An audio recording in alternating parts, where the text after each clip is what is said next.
राम नारायण राम।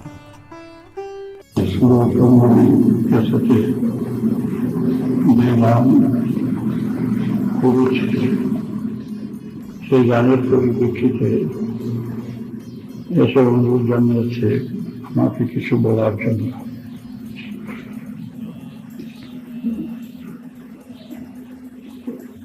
গান সবারই প্রিয়। গানের সুর সবসময় চলতে থাকে সবার,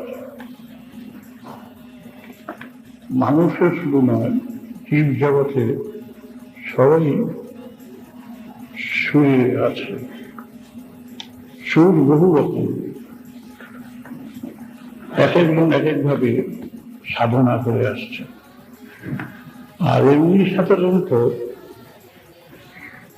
যে কোনো সুর মানুষ জীব জগতে সবাই কথা বলে যাচ্ছে, সুর আছে। কান্নার ভিতর দিয়েও সুর, ভালোভাবে ভালো কথা, মন্দ কথা, যত কথাবার্তা যা কিছু চলছে সবটার মধ্যে সুর আছে, ছন্দ আছে, লয় আছে। এদেরকে বিশেষভাবে এক একজন এক একভাবে সেই সুরের সাধনায় অনেক দূর পর্যন্ত এগিয়ে যায়। যেমন সারে গামা বাধা নিচে, তার মধ্যে যারা সারাগ্রাম রচনা করেছেন, সেই সারাগ্রামে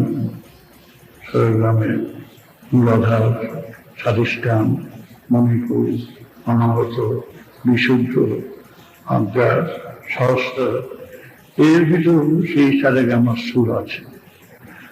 তবে পার্থক্য হলো এই যে মূলাধার থেকে সহস্রের যে সারেগ্রাম, এই সারেগ্রামে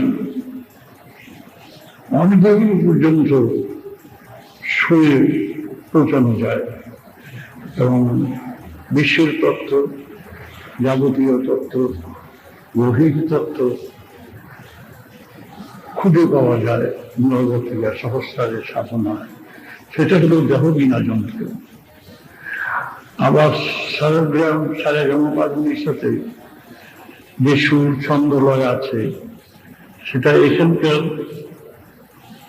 সাধনায় এই সুরকে দখল করা যায়, আয়ত্তে আনা যায়। তো দুটার মধ্যে পার্থক্য হলো 10,000 স্টেপ পরে, 10,000 স্তরের পরে এই সারেগামা পাওয়া নিচ্ছে। 10,000 সিঁড়ি পার হয়ে গেলে 2,000 থেকে সহস্রে যে বিবরণ এবং বর্ণনা আছে, তার তত্ত্ব খুঁজে পাওয়া যায়। কিন্তু এই সুর সাথে সাথেও সুরে পৌঁছানো যায়। তো এটা যে কোনো সুরকে আঁকতে আনার জন্য এইরকম গান, নানা রকম সুর, নানা রকম ভাবে হয়েছে বলে এখানকার সুরে সীমাবদ্ধ সুর লেখায় থাকে। সেই জন্য ও সুর সংগ্রহ ক্যাসেটটি তৈরি করছে। ওটা সুরের সাথে যে পুরোপুরি সঙ্গম, সুরের সাথে যে লয় ছন্দ আছে, সেটা সাধারণভাবে এখানে এটা বললে আয়ত্ত করা যায়। আর মূলাধার থেকে সহস্রের যে ব্যাখ্যা আছে, বর্ণনা আছে, তা হলো বিশ্বের তত্ত্ব, কিভাবে সৃষ্টি হলো, কিভাবে সৃষ্টির উদ্দেশ্য কি, সবটাই একটা ঈশ্বর ছন্দের মধ্যে রাখা। জীবনটাই কিন্তু ছন্দ, চলার ফেরার মধ্যে একটা ছন্দ আছে, দাড়ি কমা আছে, সুর আছে। তার মধ্যে আমাদের দৈনন্দিন জীবনের চলাফেরার ভিতরেও সেই সুর ছন্দ লয় আছে। এবং এই ছন্দের এবং লয়ের ভিতর দিয়ে সবাই চলছে, জীব জগতের সবাই চলছে, একটা মাত্রা নিয়ে চলছে। ওই মাত্রার সাধনায় যে যতটা বেশি পড়ে গেছে, সেই ততটা সুরকে আয়ত্ত করতে পেরেছে। তাই তো গান আমি শুনি, গান ভালো গান গায় এবং ছন্দও আছে, লয়ও আছে। আমি আশা করি এর গান শুনে সবাই ভালো লাগবে, আমার তো ভালো লাগে।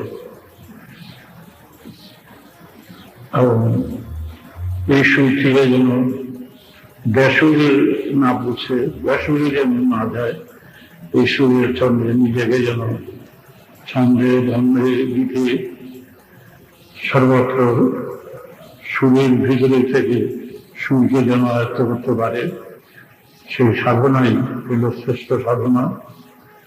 আমি আশীর্বাদ করি ও সেই সাধনায় উত্তীর্ণ হয়ে আরো গভীর স্তরে, গভীর সুরে, যেখানে শুধু সুর সাগর ভরা, সেই ভরার থেকে যেন অফুরন্ত ভান্ডার থেকে সেই স্বাদ সোয়াদ ভিতরে এনে যেন নিজে তৃপ্তি পায়, অপরকে যেন তৃপ্ত করতে পারে।